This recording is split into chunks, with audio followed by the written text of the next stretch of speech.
Haleluya, puji Tuhan. Kalau saya nggak buka masker, saudara nggak bisa kenal ya. Ini muka laut kayak begini nih. Terima kasih kepada Tuhan yang begitu baik. Tidak disangka-sangka dan tidak direncanakan, tetapi rencana Tuhan selalu yang terindah. Bapak dan Ibu Gembala, saudara, luar biasa ya.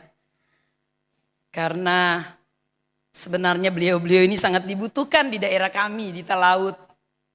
Tetapi rupanya Tuhan lebih sayang Labuan Bajo.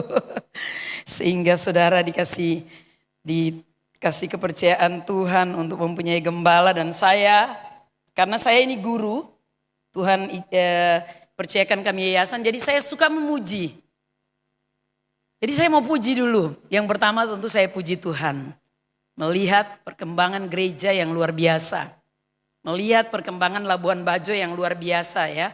Sebab di pikiran saya dari dulu kalau sudah bilang NTT itu gersang dan wah kayaknya susah aja gitu. Jadi waktu kami di pesawat suami istri sudah mau landing. Saya mulai foto-foto. Suami saya bilang hijau-hijau kok nggak gersang-gersang begitu ya. Ah Tuhan luar biasa. Sebab kalau Tuhan dimuliakan daerah itu pasti diberkati. Yang kedua saya tentu akan memuji Bapak Ibu Gembala Saudara. Tidak gampang ya.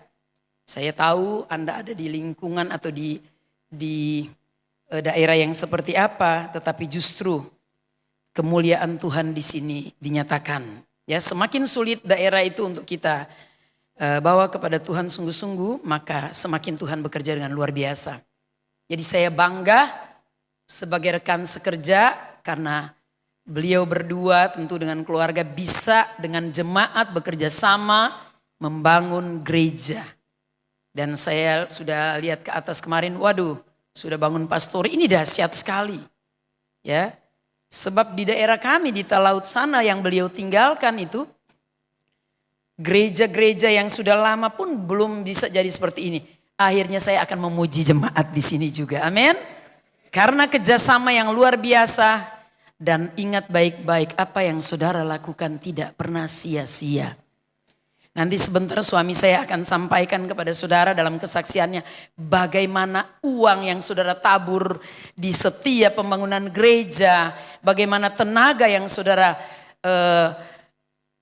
lakukan pada waktu membantu pekerjaan Tuhan, pelayanan, bagaimana beras atau makanan, minuman yang saudara bawa kepada gembala atau kepada sama jemaat lain yang membutuhkan, itu tidak pernah sia-sia tetapi tercatat di sorga.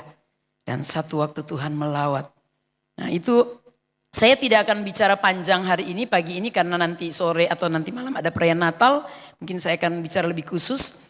Tetapi saudara kita akan lihat sedikit apa yang akan disampaikan hari ini. Tadi saya sudah memuji saudara, memang saya suka sekali memuji. Saya terbiasa memuji jemaat, memuji anak-anak sekolah, guru-guru karena saya guru ngajar. Tetapi hati-hati juga saudara. Sebab selain memuji, saya juga suka Tuhan pakai menegur dengan keras. Yang gak enak itu ya. Tetapi tentu kasih itu adalah kasih yang seimbang. Ada teguran dan ada ya. Jangan cuma kasih aja. Kalau kita cuma sayang anak kita, dia salah kita gak tegur. Maka anak itu kita gak tahu menjadi apa. Tapi pada waktu anak itu punya prestasi atau dia baik, kita puji-puji. Kami punya 4 anak, suka memuji. Saya suka memuji anak-anak saya. Tetapi ya kalau bukan orang tuanya yang mau puji siapa? Masa harap orang lain? Orang tua puji lebih tulus bukan? Karena itu saya memuji saudara, selain saya memuji Tuhan yang luar biasa, saya merasakan kehadiran Tuhan yang luar biasa di dalam ibadah ini. Dan saudara harus menjaga supaya hadirat Tuhan dalam gereja ini terus ada. Semakin ada. Jangan sampai sudah jadi lebih hebat lagi saudara. Tuhan sudah jadi takut. Waduh ini sudah terlalu mewah. Tuhan lari. Tetapi saya percaya Tuhan akan semakin senang tinggal di sini. Di dalam gereja ini, di rumah saudara, di mana saudara pergi dan ada. Juga tentu lebih khusus kepada gembala sekeluarga.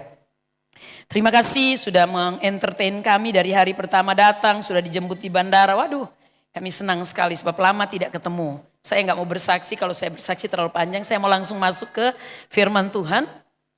Saudara tahu ini ayat-ayat ini pasti Bapak Gembala, Ibu Gembala saudara atau hamba-hamba Tuhan lain sudah sering menyampaikan ini firman Tuhan ini. Tetapi barangkali ada yang Tuhan mau sampaikan pada kita pagi hari. Matius 25, Injil Matius pasal 25. Sebenarnya ayatnya 31 sampai 46, tapi itu terlalu panjang ya. Kita hanya sampai di 36 saja. Injil Matius pasal yang ke-35, pasal yang ke-25 maaf. Mulai ayat yang ke-31 ya saudara. Ini firman Tuhan sudah sering kita dengar dan barangkali sudah disampaikan. Tapi saya berharap ada sesuatu yang Tuhan mau sampaikan pada kita semua hari ini. Saya senang kita membaca bergantian. Sebab pada waktu jemaat ikut membaca firman tentu ada kuasa dan ada berkat. Jadi Alkitab ini bukan hanya ditulis asal-asalan. Tapi pada waktu saudara membaca, saudara merenungkan, saudara apalagi melakukannya. Itu luar biasa dampaknya. Kami sudah alami itu selalu. Tiap hari. Penghakiman terakhir. Saya baca ayat ganjil 31, saudara ayat 32, kita bergantian sampai ayat 36 ya. Apabila anak manusia datang dalam kemuliaannya dan semua malaikat bersama-sama dengan dia, maka ia yang bersemayam di atas tahta kemuliaannya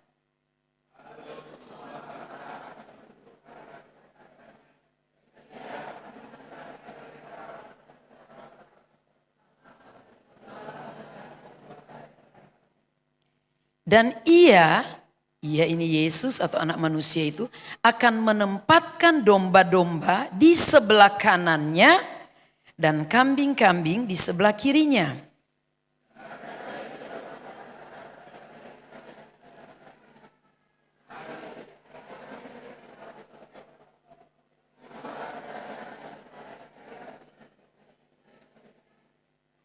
Ya, sebab ketika aku lapar, kamu memberi aku makan. Ketika aku haus, kamu memberi aku minum. Ketika aku seorang asing, kamu memberi aku tumpangan.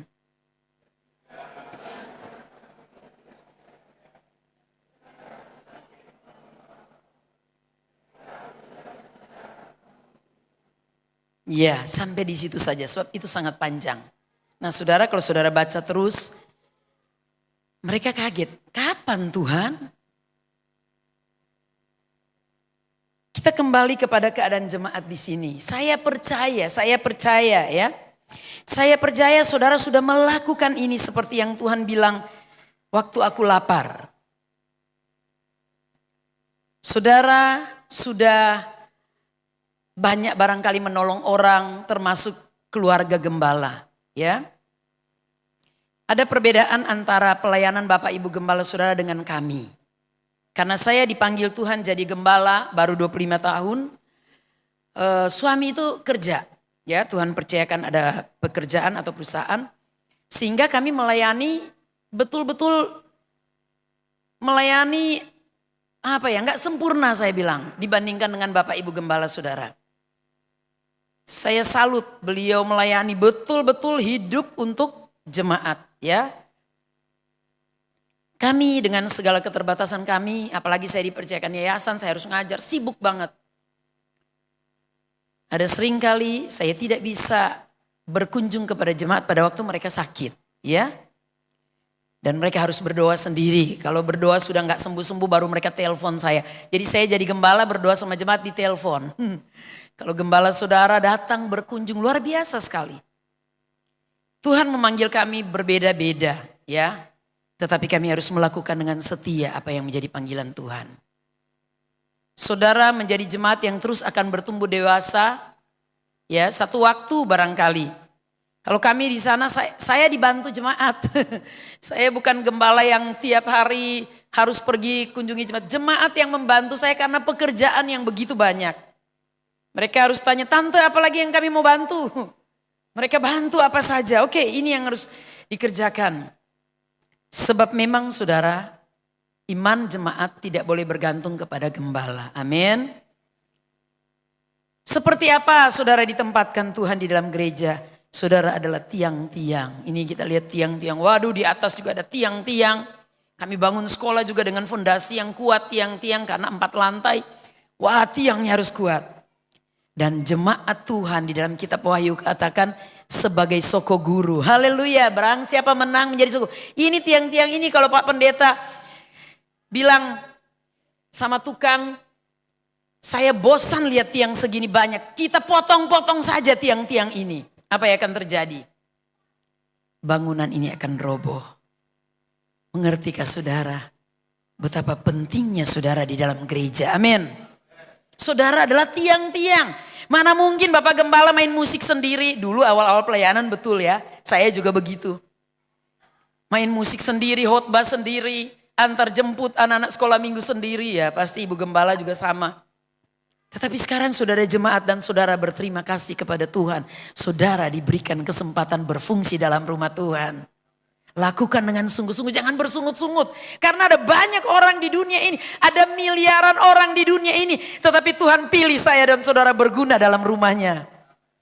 Itu luar biasa sekali. Ya, kami punya 4 anak. Mereka di gereja.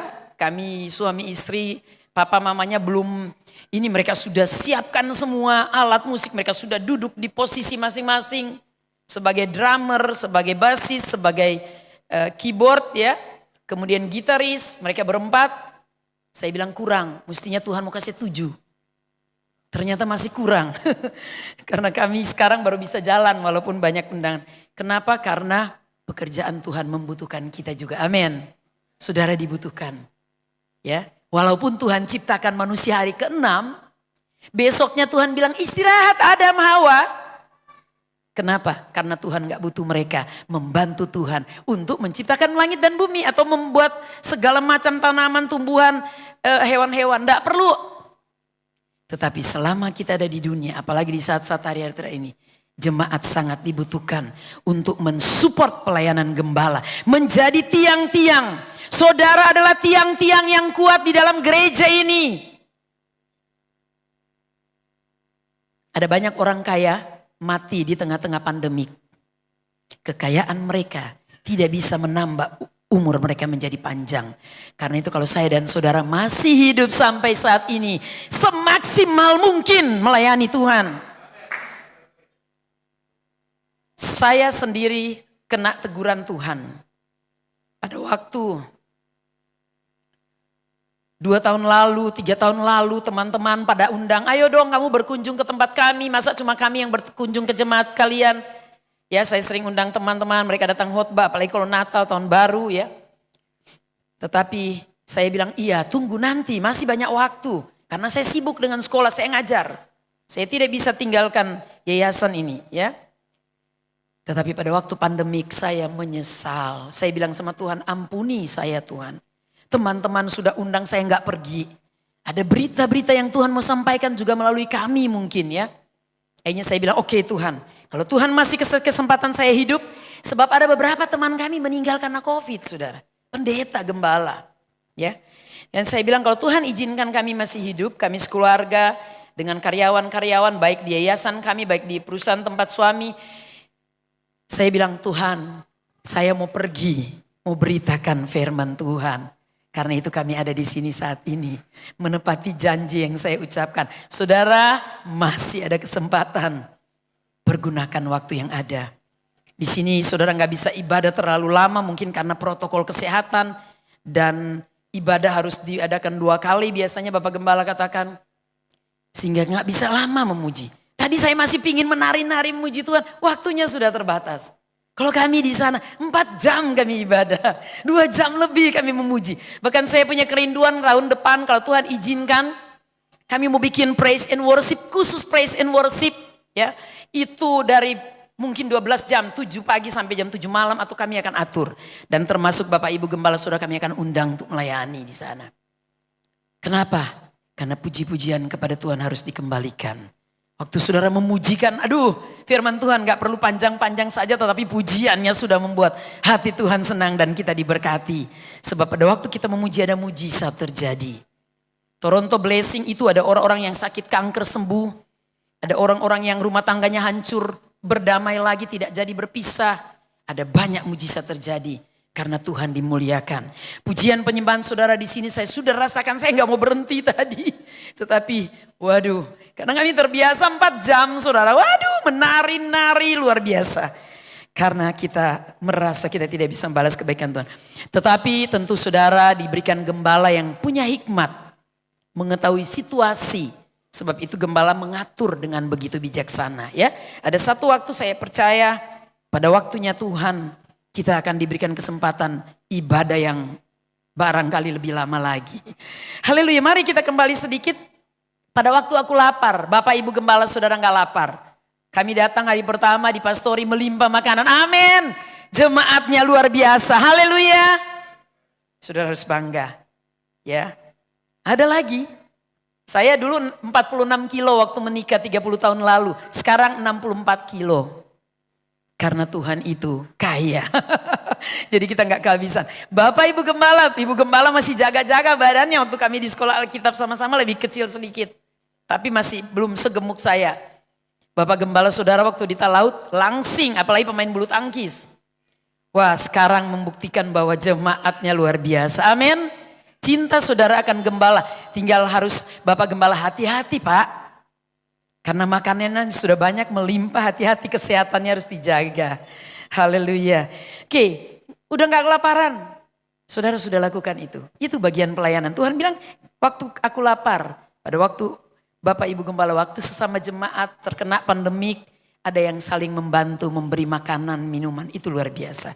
Pada waktu aku haus, segelas air putih saja kamu berikan kepada salah satu hambaku. Kamu tidak kehilangan upahnya.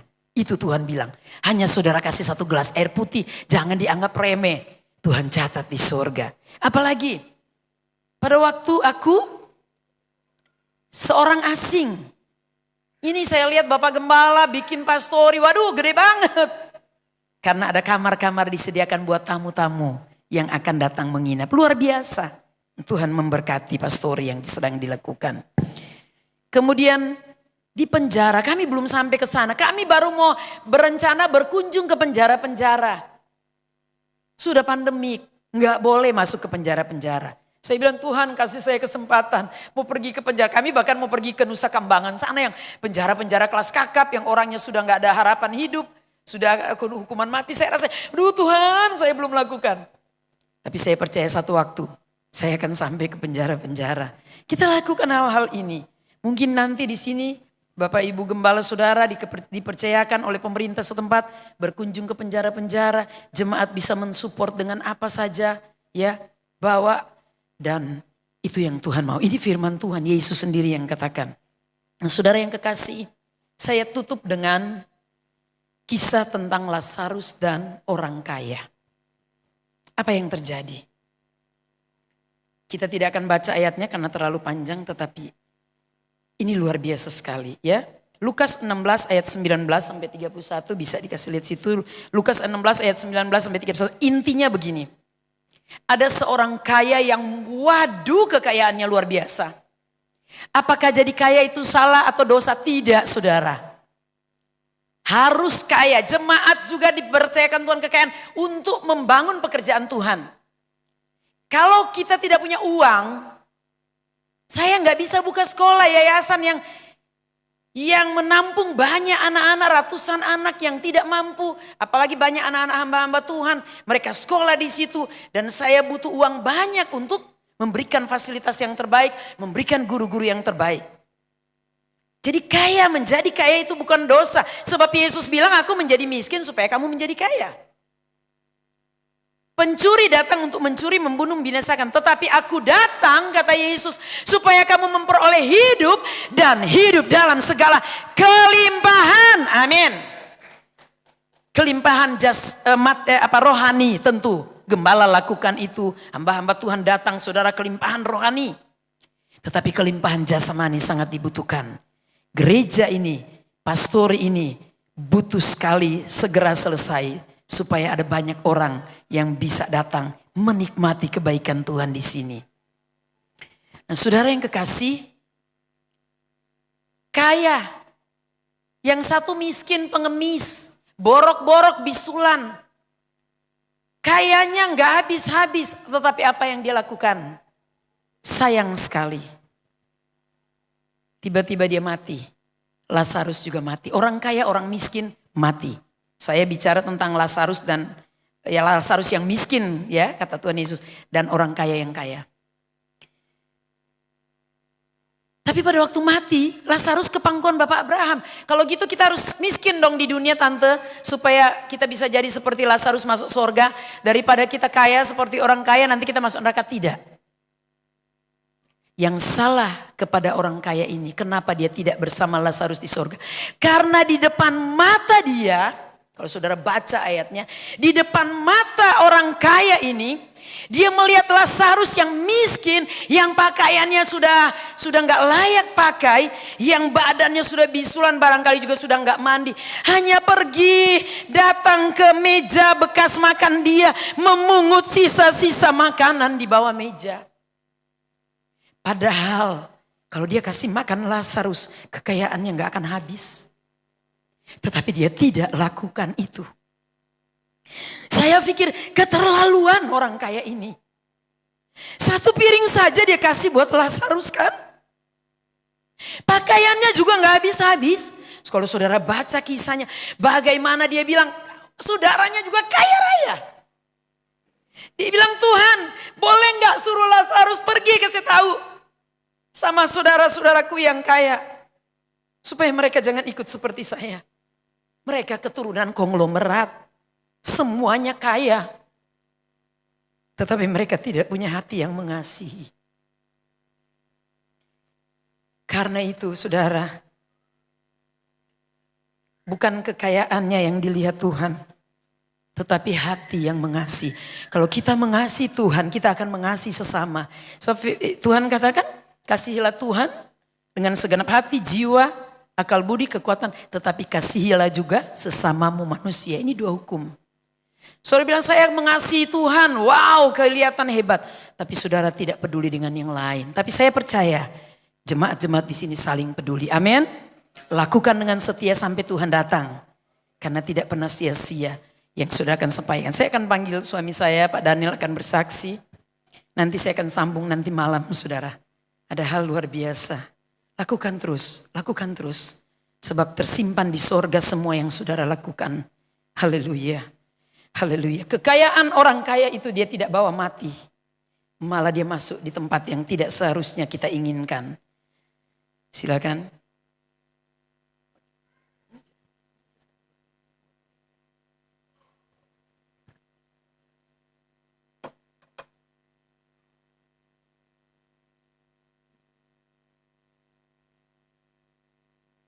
Shalom saudara sekalian, saya mau bersaksi dan saya berdoa supaya kesaksian ini bisa stretching saudara punya pola pikir ya. Tadi Pak Pendeta kasih saya warta jemaat minggu lalu, itu kita stretching ya, kita perluas pikiran kita ya. Walaupun seberapapun mungkin firman Tuhan itu kelihatan agak nggak masuk akal saudara ya. Kalau kita bicara firman Tuhan memang banyak sekali yang nggak masuk akal. Karena memang akal kita terlalu kecil. Ya, banyak yang nggak masuk akal saudara. Tetapi kita mau supaya Tuhan Roh Kudus stretching kita punya akal pikiran ini. Supaya kita bisa menerima firman Tuhan. Kadang-kadang kalau kita berbicara tentang firman Tuhan, kadang-kadang rada-rada, orang bilang rada-rada gila juga ya. Tetapi memang Tuhan sedang mencari orang-orang yang cukup gila untuk percaya firman Tuhan hari-hari ini. Ya. Nah saudara, sebelum saya kasih kesaksian, ini ada kesaksian sebelumnya ya. Ada cerita ini, kejadian ini kira-kira beberapa puluh tahun lalu. Di daerah Tangerang. Ada seorang hamba Tuhan, dia kontrak satu tempat untuk beribadah ya. Pada waktu itu kan situasi miskin, tidak seperti sekarang orang-orang rumahnya tembok semua ya. Waktu itu rumah masih pakai dinding dari bambu itu ya, dari gedek, orang sana bilang gedek ya, bambu yang dianyam. Di sebelahnya tinggallah seorang Tionghoa, encek-encek ya, seorang Tionghoa. Jadi dia pendeta itu kontrak di situ dan dia beribadah di situ ya. Encek-encek ini dengar ya, tiap hari Minggu ada ibadah. Dia bilang ini sebelah ini agama gila, dia bilang. Bentar mereka nyanyi-nyanyi muji Tuhan, bentar nangis-nangis. Dia bilang gila ini.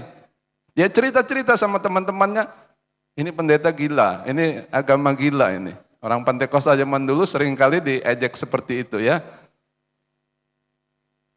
Kemudian saudara, minggu berlangsung minggu, dia suka dengar, dia suka ejek, ya, dia suka cerita-cerita ke orang. Sampai masa hari Natal. Waktu hari Natal, si pendeta itu dia undang si encek ini. Cek, ayo kita mau adakan Natal, mari datang berkunjung. Dia katakan begitu. Karena ini tetangga sebelah, saudara, si encek ini nggak enak juga. Dia datanglah ke ibadah Natal ini. Nah, pada waktu Natal, saudara, Roh Kudus bekerja luar biasa.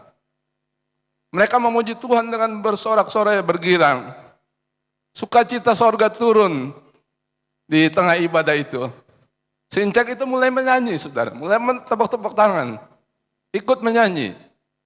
Lalu dia mulai menangis, ya, karena Roh Kudus bekerja menjamah hatinya, dia menangis.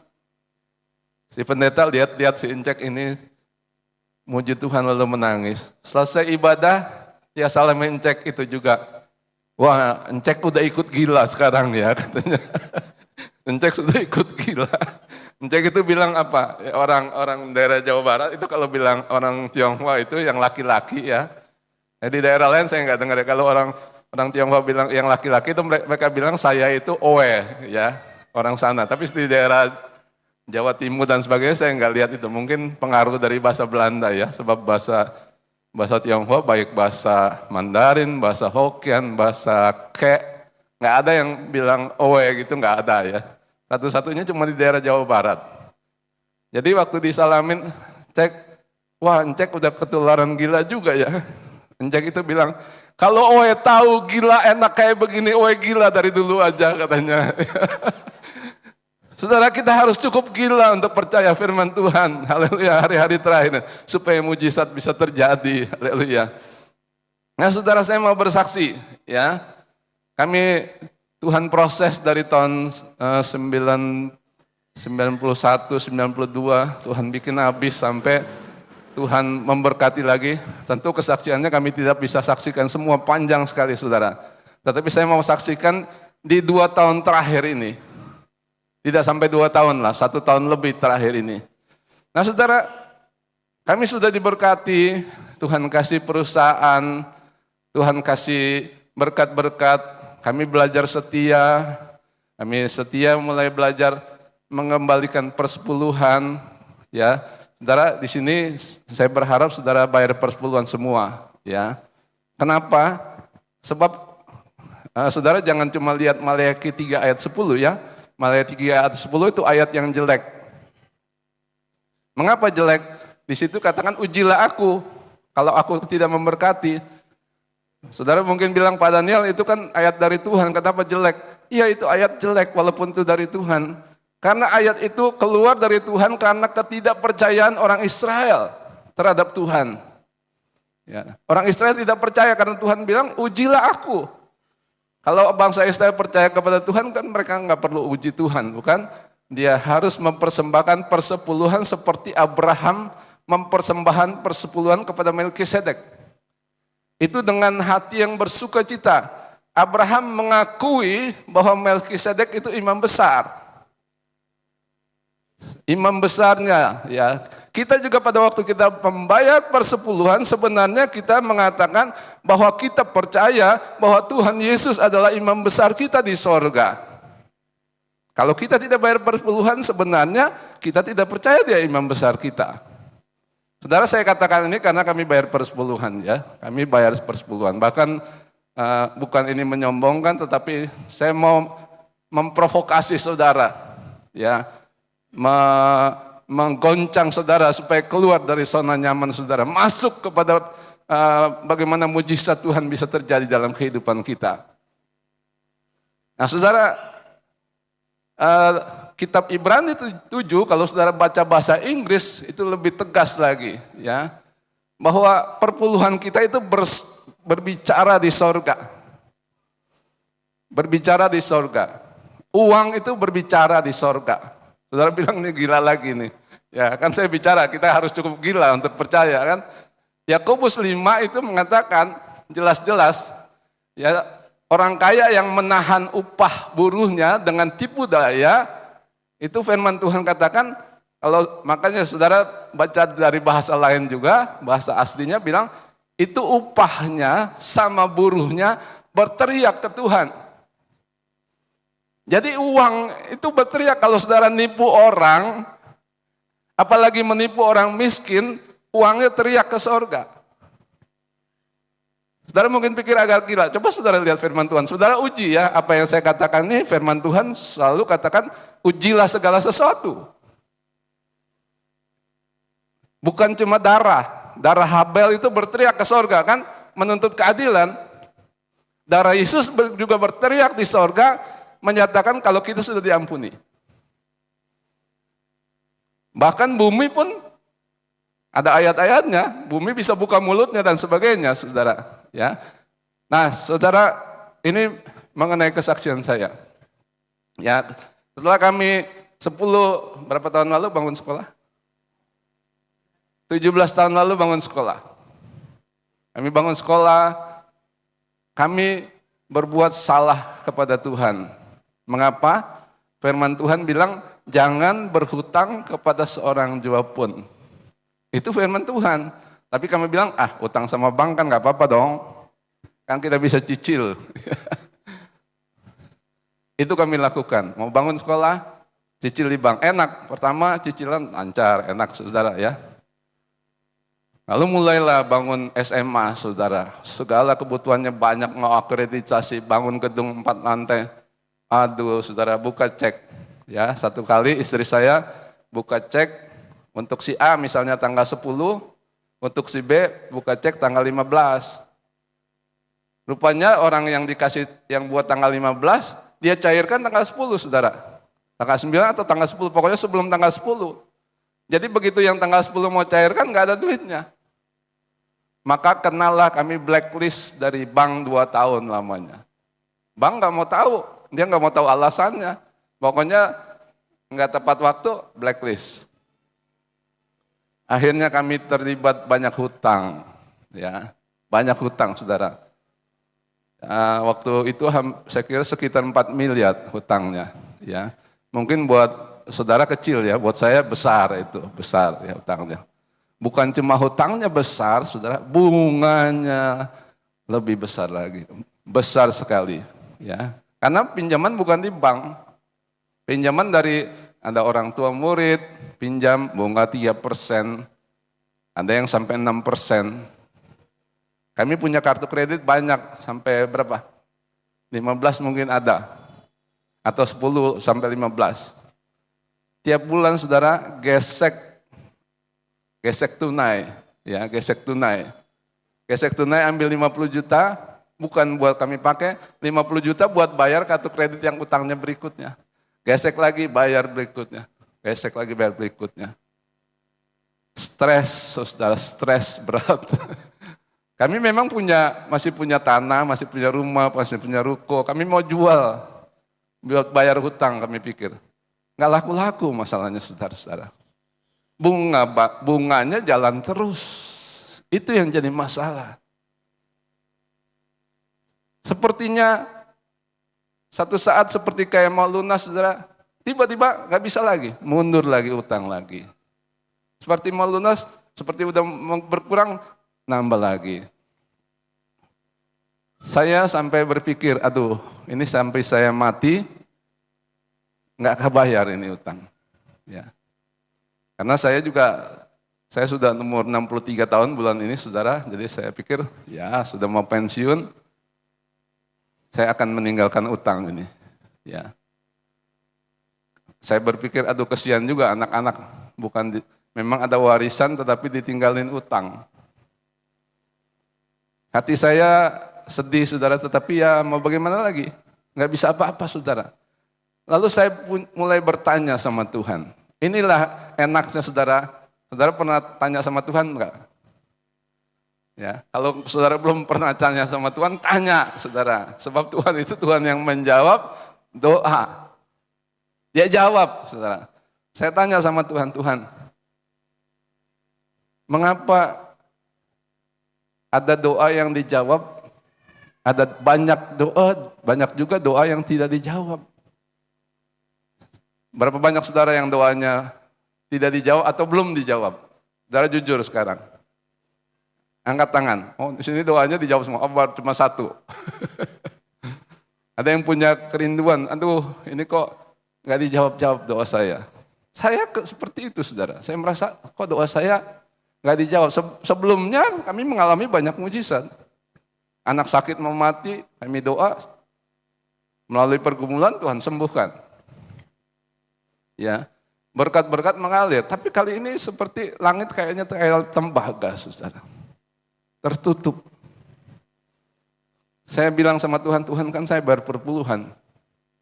Saya berkorban di tengah-tengah banyak utang, kami masih Tuhan gerakan untuk menabur, kami menabur.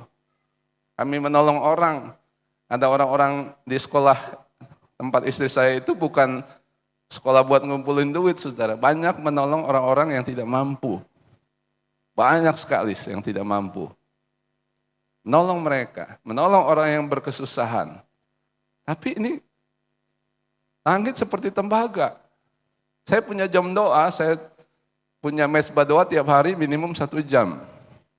Berdoa, saudara kalau yang belum punya mesbah doa harus punya mesbah doa. Sebab mesbah itu adalah penghubung kita antara dunia manusia dengan dunia roh. Saudara, memang kita sebagai manusia dikasih otoritas sama Tuhan. Ya waktu Tuhan bilang biarlah mereka memerintah atas bumi itu kasih otoritas. Tapi powernya ada di dunia roh. Powernya ada di dunia roh. Tuhan tidak bisa kerja di dunia dengan semaunya, saudara, karena otoritasnya sudah dikasih manusia. Tuhan bisa bekerja kalau kita minta sama Tuhan. Mezbah, penghubung antara dunia manusia dengan dunia roh. Ini sebenarnya perlu seminar khusus, saudara, agak panjang. Tetapi orang Kristen yang tidak punya mezbah doa, ada orang Kristen yang lemah. Mengapa nggak punya power dia? Itu power station, salah satu definisi mezbah adalah power station. Tempat saudara memperoleh kekuatan. Ada seorang hamba Tuhan katakan orang yang paling kuat berlutut, dia adalah orang yang akan paling kuat berdiri. Artinya orang yang setia berdoa, dia tidak bisa dipatahkan, saudara. Mengapa dia punya power? Jadi saya bilang saya sudah punya mezbah doa, Tuhan. Apalagi masalahnya? Nah lalu saya bersyukur, saya bukan bersyukur karena ada COVID, tetapi saya bersyukur waktu COVID itu saya mulai lihat firman Tuhan di YouTube. Saudara bisa lihat nanti, ini saya provokasi saudara saja untuk melihat, ya. Ini hamba Tuhan namanya Robert Henderson. Ternyata dia sudah tulis buku, ada 2 buku yang diterjemahan bahasa Indonesia. Saudara bisa lihat di Tokopedia, saudara order 1 buku 50.000. Ini bukan iklan buku, saudara ya, bukan. Tetapi saya mau provokasi saudara untuk saudara bisa lebih dekat lagi sama Tuhan. Semakin kita mendekat kepada Tuhan, semakin dekat. Bisa lebih jauh lagi. Ya, saya juga sekarang mau lebih jauh lagi, lebih dekat lagi. Ya. Nah saya mendengar dia diwawancara di satu televisi Kristen. Ya. Nah inilah yang saya akan bagikan supaya saudara-saudara ini jangan cuma dengar di telinga saudara, enak di telinga, tapi saudara ya sampai luar lupa. Atau ini jangan hanya sebagai pengetahuan, sebab kalau ini hanya sebagai pengetahuan gak ada artinya. Firman Tuhan kalau sebagai pengetahuan tidak ada artinya. Tetapi mintalah kepada Tuhan, ini menjadi pewahyuan di dalam kehidupan kita. Minta Roh Kudus bekerja menjadi pewahyuan ini dalam kehidupanmu, dan itu akan terjadi mujizat-mujizat dalam kehidupanmu. Nah, saudara-saudara yang belum mengalami terobosan, inilah waktunya Tuhan sedang melawat kita. Haleluya. Saya kutip satu ayat saja, saudara, di dalam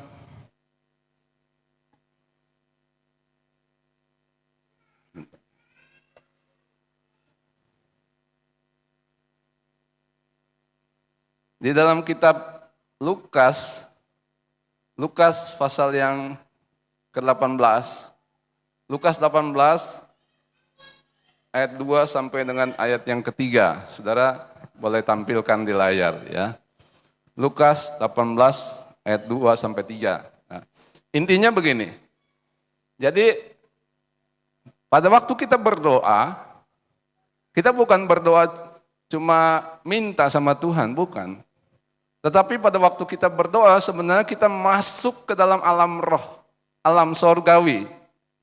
Jadi pada waktu kita masuk ke doa itu kita masuk ke dalam alam roh. Ada tiga dimensi yang Tuhan ungkapkan melalui hamba Tuhan ini. Nomor satu adalah kita menghampiri Tuhan sebagai Bapa. Saudara tentu sudah tahu semua Bapa kami yang di sorga dan sebagainya. Menghampiri dia sebagai Bapa. Itu kita berhubungan dengan intim di ruang rahasianya Tuhan. Kita masuk ke ruang rahasianya Tuhan.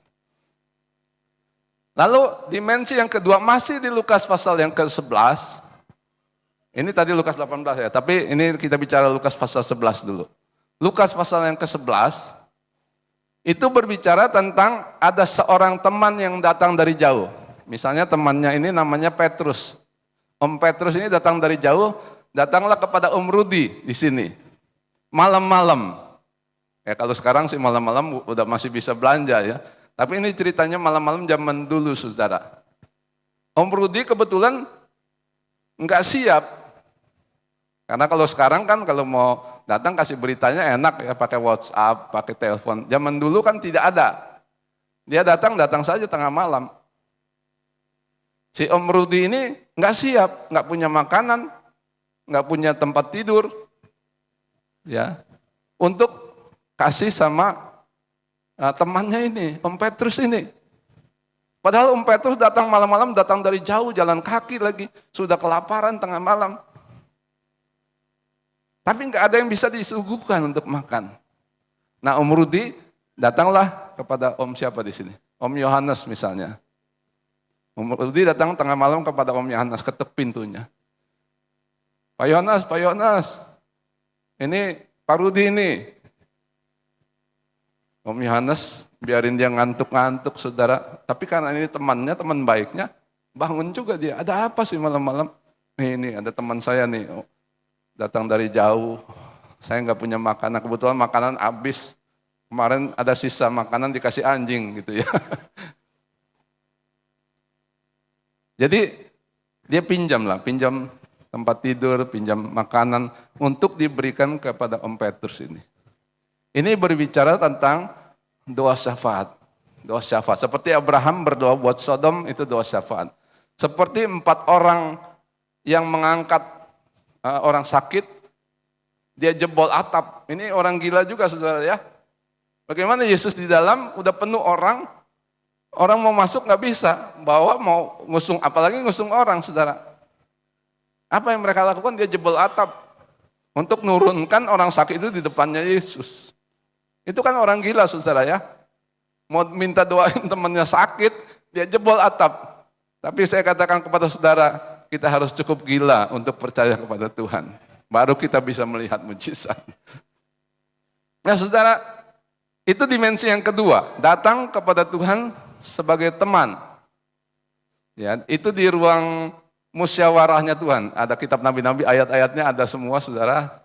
Nah, memang ini sebenarnya perlu beberapa kali seminar untuk itu. Tetapi saya hanya bicara supaya memprovokasi saudara untuk bergerak lebih dalam kepada Tuhan, bergerak lebih jauh. Kalau saudara mau diberkati seperti Petrus dan Yohanes, harus melabuhkan perahunya ke tempat yang dalam. Agak berbahaya, di tempat berdalam itu agak berbahaya. Tetapi harus percaya sama Tuhan, saudara akan melihat mujizat. Yang ketiga, ini yang seringkali kita tidak mengerti, termasuk saya, ya, adalah Lukas 18 tadi. Lukas 18, boleh dikasih lihat. Lukas 18, ya, mulai ayat 2-3, ya. Ini bicara hakim. Saudara ketemu hakim di mana? Di gereja? Di mimbar? Atau di sekolah? Atau di mall? Mungkin saudara ketemu hakim di mall bisa, tapi dia lagi nggak tugas. Tapi kalau hakim yang bertugas, ketemunya di mana saudara? Di pengadilan. Nah rupanya saudara, di sorga itu ada pengadilan. Pengadilan sorga, pengadilan langit. Ini bukan cerita kungfu ini. Pengadilan sorga. Saudara bisa pelajari di kitab Daniel pasal 7, di mana ada pengadilan. Orang yang lanjut usia datang, lalu buku-buku dibukakan. Lalu mulailah bersidang. Masalahnya buku apa yang dibuka? Saudara tahunya, oh buku kehidupan, kitab Wahyu tentang buku kehidupan. Ini bukan bicara pengadilan nanti waktu kiamat, saudara, bukan. Ini pengadilan sekarang. Ya, apa yang dibuka? Ya tentu buku kehidupan ada dibuka, saudara. Tetapi kalau saudara lihat Mazmur 139 ayat 16, itu mengatakan ada satu buku lain. Buku apa? Itu buku perencanaan. Perencanaan siapa? Perencanaan kita masing-masing. Tuhan rancangkan sesuatu. Bahkan sebelum dikandung oleh ibu kita ini sudah dirancangkan oleh Tuhan. Yeremia katakan rancanganku adalah rancangan apa? Rancangan damai sejahtera. Saudara, karena itu harus setia baca firman Tuhan ya. Saya punya teman orang Protestan, dia baca firman Tuhan sudah mungkin 100-an kali. Ya. Tiap hari dia baca firman Tuhan. Saya mungkin baru 30-an kali, saudara. Ya. Jadi Tuhan merancangkan kita rancangan yang luar biasa dalam kehidupan kita. Tidak ada saudara dirancangkan sekedar lahir begitu saja.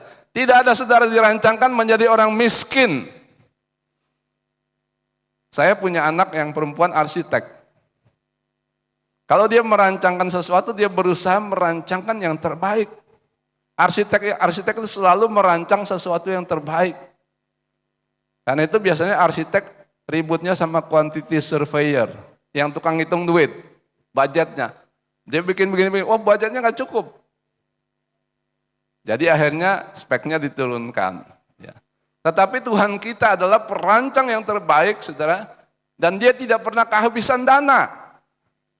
Dia tidak pernah kehabisan apa-apa. Jadi dia rancangkan dalam kehidupan kita sesuatu yang terbaik. Nah ini yang seringkali yang menjadi masalah, kita berpandangan yang salah.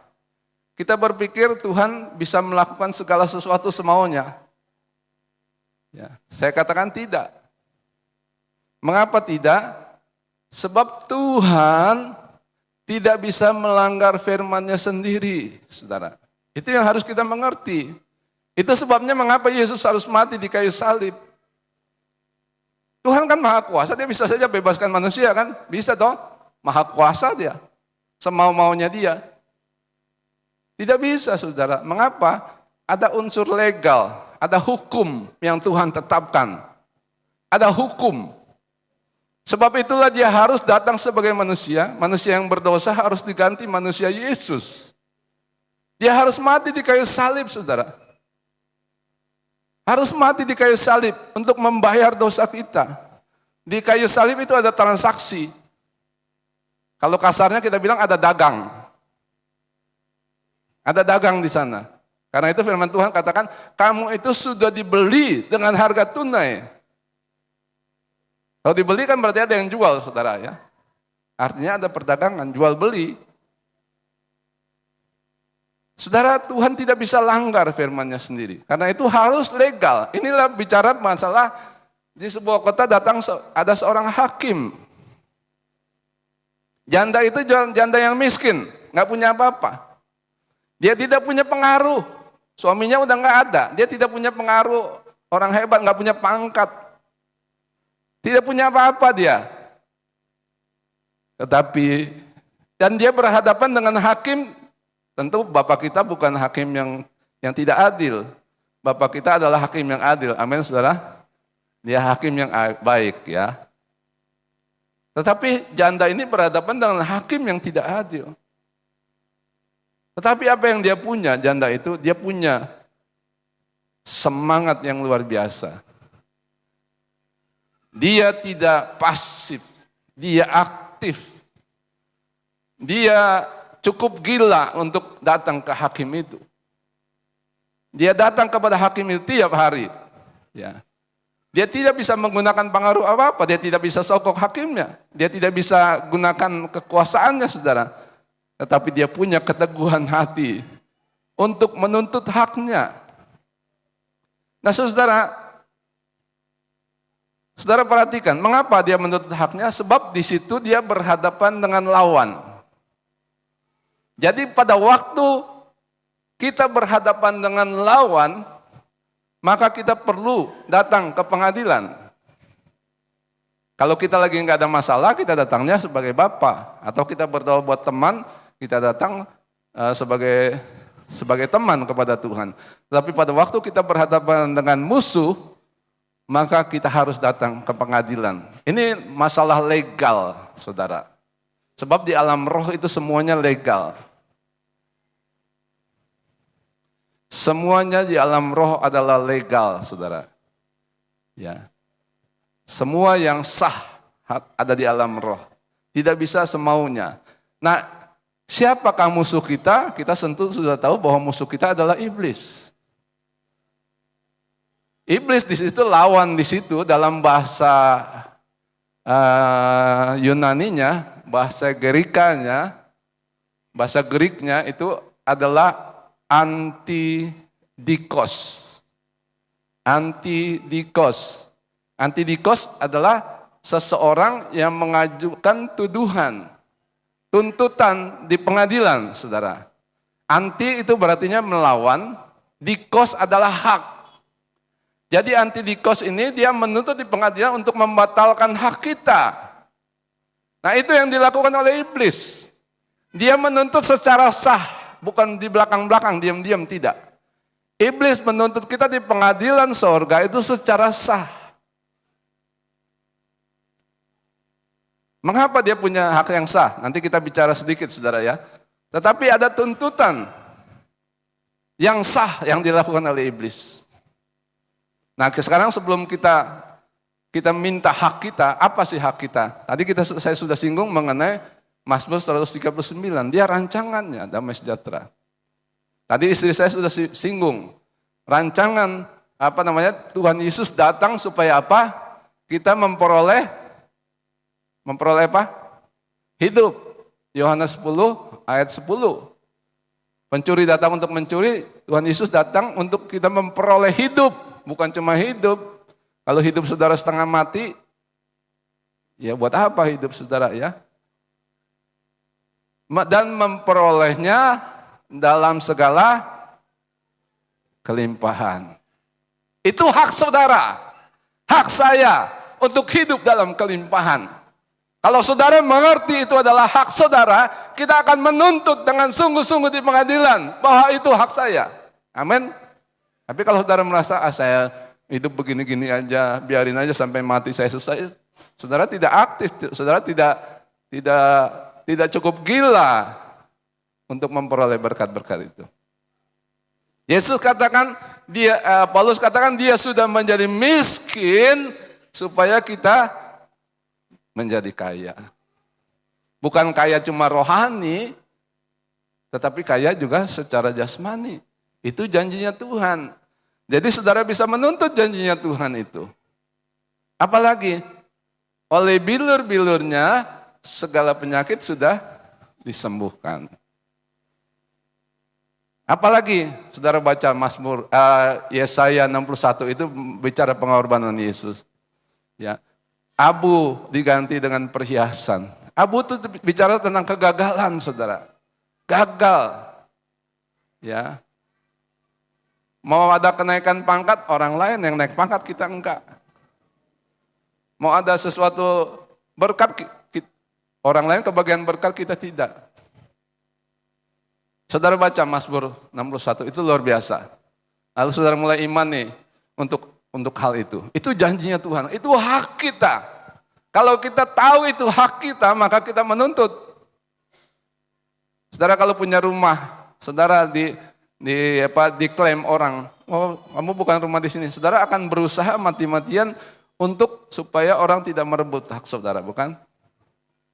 Nah saudara, di pengadilan lah kita harus menuntut. Lalu apa yang bisa digunakan oleh iblis untuk melawan kita? Tuhan Yesus, firman Tuhan katakan yang menyebabkan menjadi pemisah antara dia dengan kita adalah dosa-dosa kita. Saudara bilang, ya udah tahu, dosa sih udah tahu. Tetapi dalam bahasa Ibrani, dosa itu dibagi menjadi 3, saudara. Ini yang kita sedikit pelajari. Saya tidak singgung ayatnya, saudara bisa lihat di dalam Mazmur 32 ayat 5, itu ada 3 hal yang dibedakan. Nomor 1 adalah dosa, dalam bahasa Ibraninya cata'ah. Cata'ah ini bicara tentang dosa pikiran. Motivasi pikiran kita itu dosa. Yesus dengan jelas katakan kalau kamu melihat seorang perempuan lalu tergerak syahwatmu, kamu sudah berdosa. Ayub, dia bikin mezbah, dia orang benar, dia bikin mezbah, tapi dia dengan motivasi yang salah. Mengapa? Sebab dia tahu anak-anaknya pasti berbuat salah waktu pesta. Dia bukan tegur anaknya, tapi dia bangun mezbah seperti mau nyogok Tuhan. Harusnya kan dia tegur anaknya dong. Tapi dia bikin mezbah supaya Tuhan tidak menghukum anaknya. Itu motivasi yang salah. Atau saudara di sini melayani Tuhan, motivasinya apa? Supaya kelihatan di depan. Atau saya senang-senang saja. Itu motivasi yang salah, kita harus minta ampun. Saudara bayar, tadi saya sudah singgung persepuluhan, kalau saudara membayar persepuluhan itu seperti saudara nyumbang sama Tuhan, itu motivasi yang salah. Saya juga minta ampun untuk hal itu. Saya minta ampun saudara. Seringkali kita nyumbang orang itu seperti, ya supaya kelihatan hebat lah begitu ya. Tidak saudara, itu motivasi yang salah. Kita membawa persembahan persepuluhan itu karena kita mengakui bahwa Yesus adalah imam besar kita. Bukan supaya engkau diberkati, bukan. Tetapi karena dia imam besar kita. Motivasi, saudara. Kesombongan juga. Kita sombong, minta ampun sama Tuhan. Seringkali kita suka banding-bandingkan diri kita. Orang minder sama orang sombong tuh sama, saudara. Kalau orang minder itu kalau lihat yang lebih tinggi dari dia minder. Tapi kalau ngelihat yang lebih rendah dari dia sombong. Rohnya sama. Jadi minta ampun. Itu dosa pikiran. Dosa yang kedua adalah disebut pasya. Ya, tulisannya mirip kayak siapa itu? Pasha ungu ya, itu pasha. Pasha artinya dosa pelanggaran. Ya, transgression kalau bahasa Inggrisnya, melanggar. Jelas-jelas perzinahan, percabulan, dan ini sangat agresif. Seperti Daud, dia melihat perempuan mandi, dia sudah berdosa sebenarnya. Lalu dilakukan dengan berzina. Sudah berzina apa? Dia rancangkan pembunuhan terhadap suaminya perempuan itu. Padahal suaminya perempuan itu pembantu panglima setia dia. Uria itu adalah salah satu panglimanya Daud. Orang yang setia membela Daud. Ya, apa Tuhan tidak marah, saudara? Tuhan marah besar. Saudara lihat bagaimana Daud dipermalukan.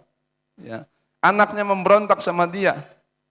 Ya, bahkan gundik-gundiknya ditiduri oleh anaknya di soto rumah, di seluruh orang Israel tahu.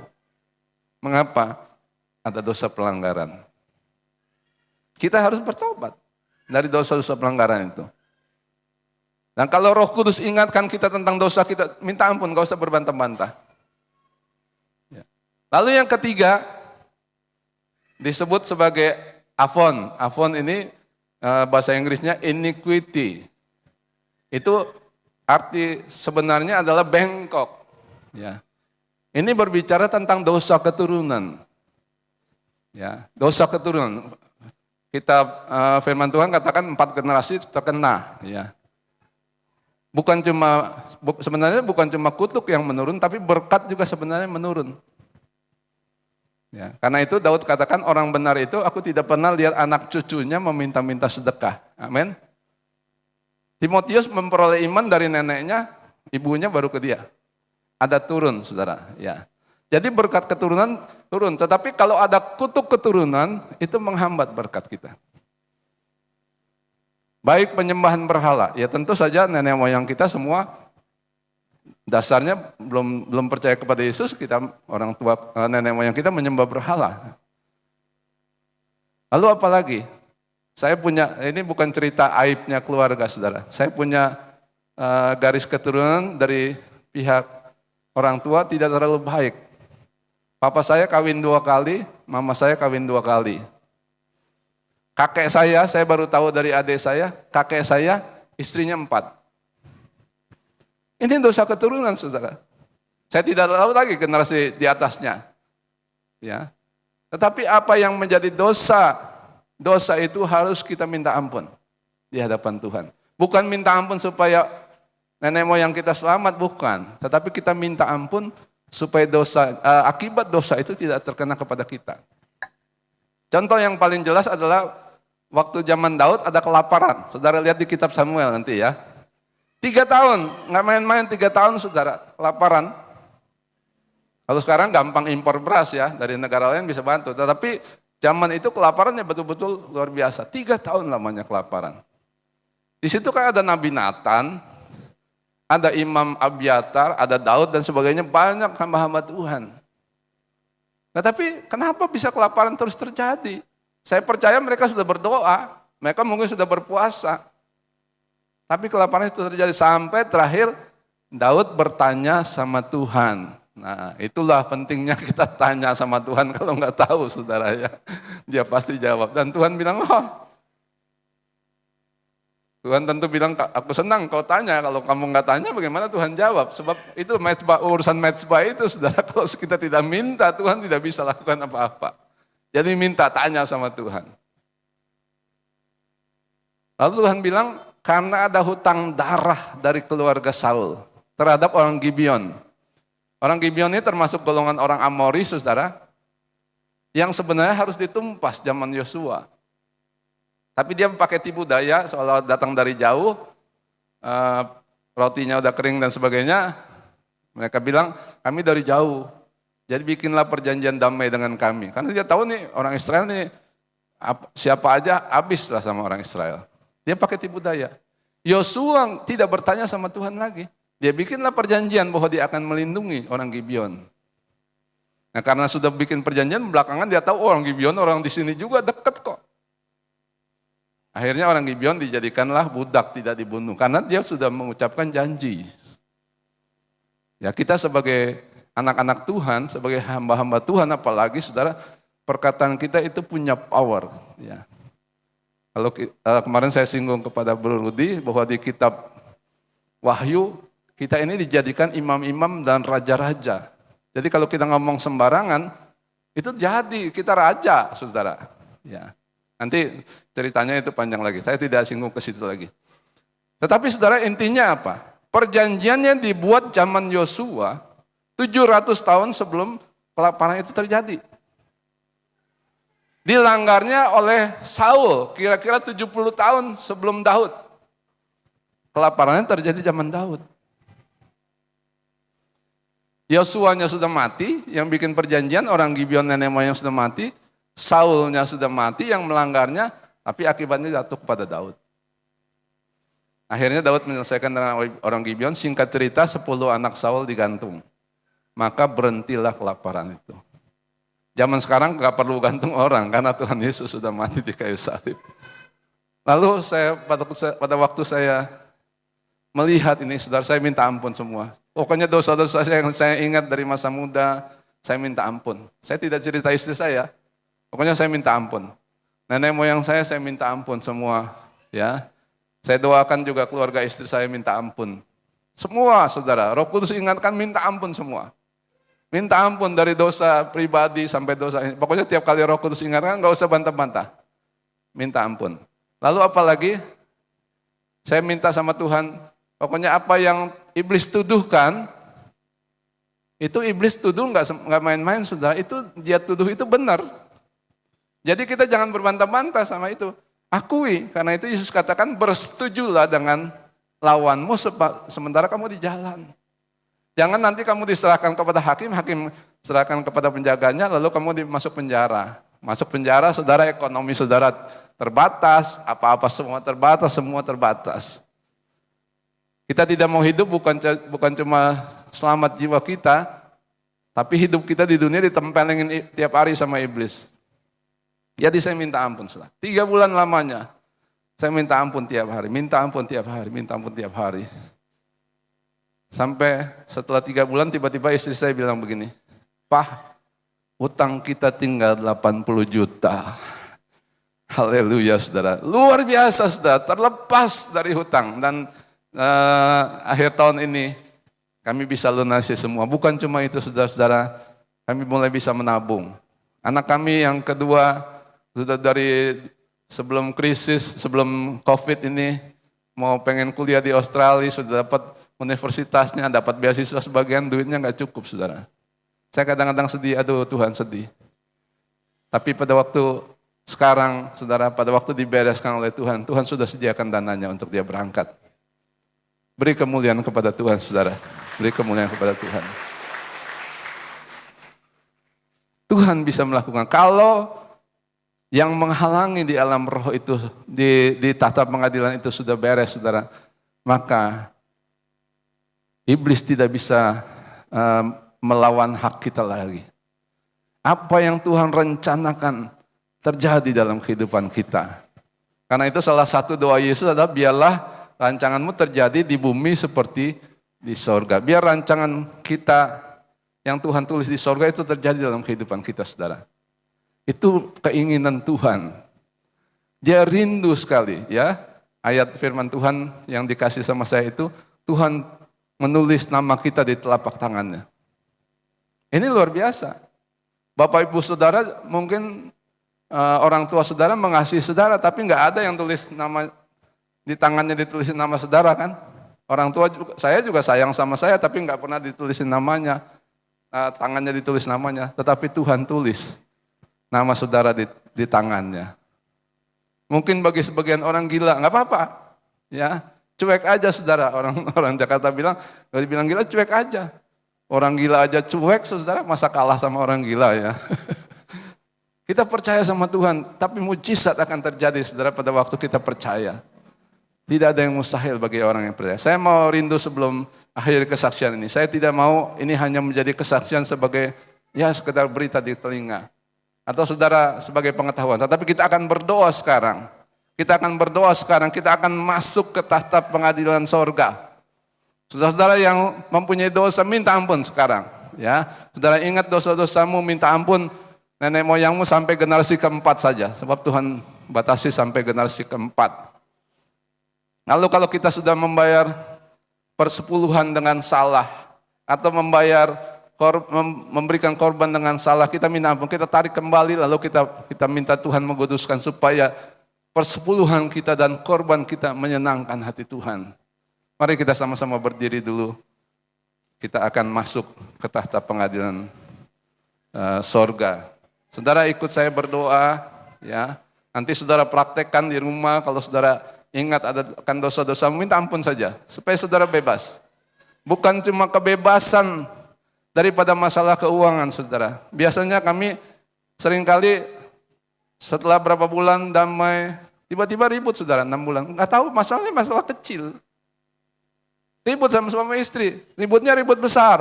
Ya, saya sampai tanya, kenapa kok Tuhan cuma urusan sepele begini bisa ribut. Tetapi pada waktu kita bereskan di tahta pengadilan Tuhan, maka tidak ada keributan lagi, saudara. Ada damai sejahtera dalam rumah tangga. Ya, saudara, anak-anak muda yang terikat dengan pornografi, mungkin saudara rindu terlepas, ya.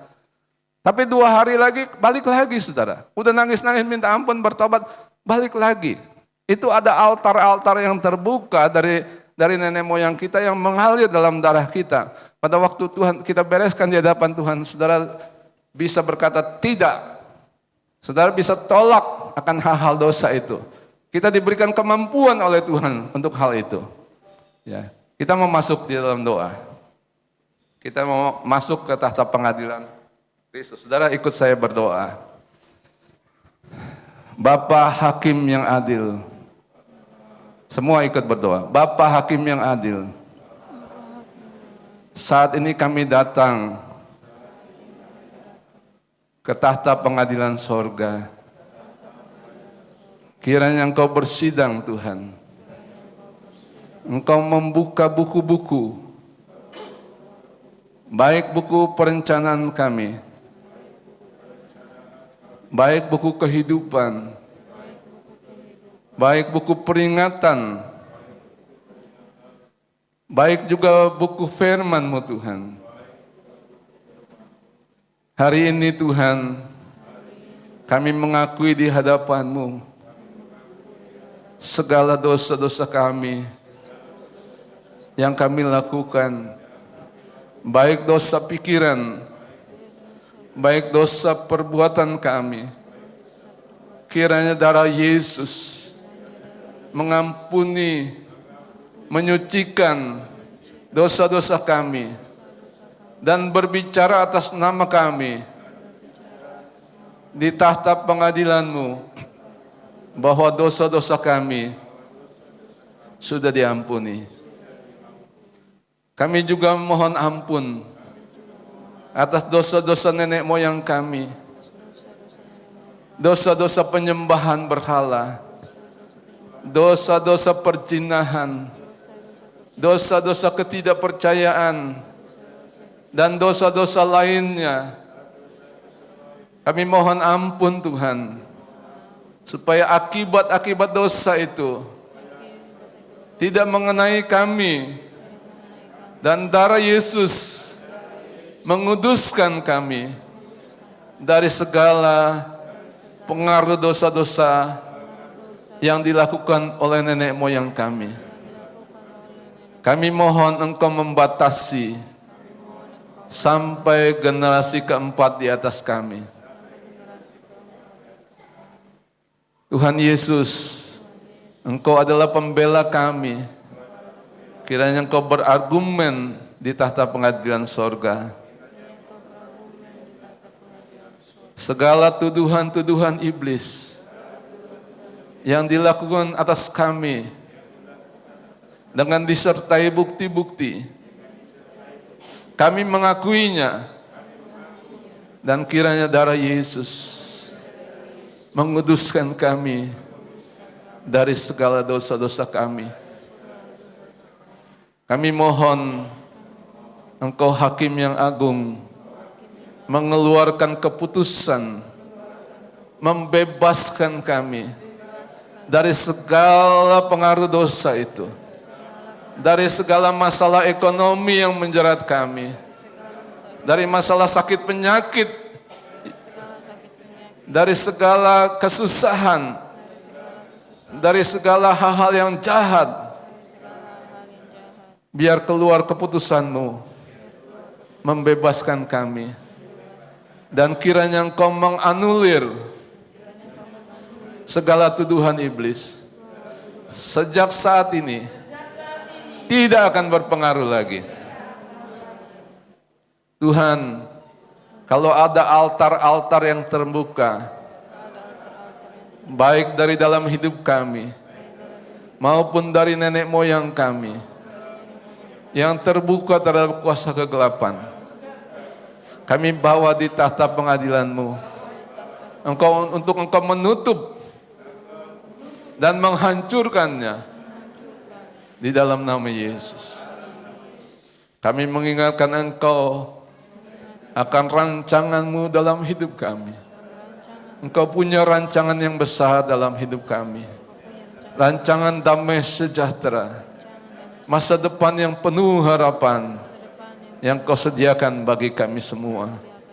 Engkau merancangkan kami untuk memuliakan Engkau. Biarlah terjadi rancangan-rancangan-Mu di dalam hidup kami seperti di dalam sorga. Kami juga mengingatkan Engkau Tuhan akan pengorbanan anak-Mu di atas kayu salib, bahwa Dia sudah menjadi miskin supaya kami menjadi kaya. Dia datang untuk kami memperoleh kelimpahan, dan di atas bilur-bilurnya segala penyakit sudah disembuhkan. Terima kasih Bapa. Terima kasih buat semua kebaikan-Mu. Terima kasih Engkau Hakim yang adil. Terima kasih Tuhan Yesus yang sudah membela kami, sudah mati di atas kayu salib bagi kami. Terima kasih Roh Kudus yang sudah mengingatkan dosa-dosa kami dan menuntun kami di segala kebenaran. Terima kasih Tuhan. Dalam nama Yesus kami sudah berdoa. Haleluya. Amin.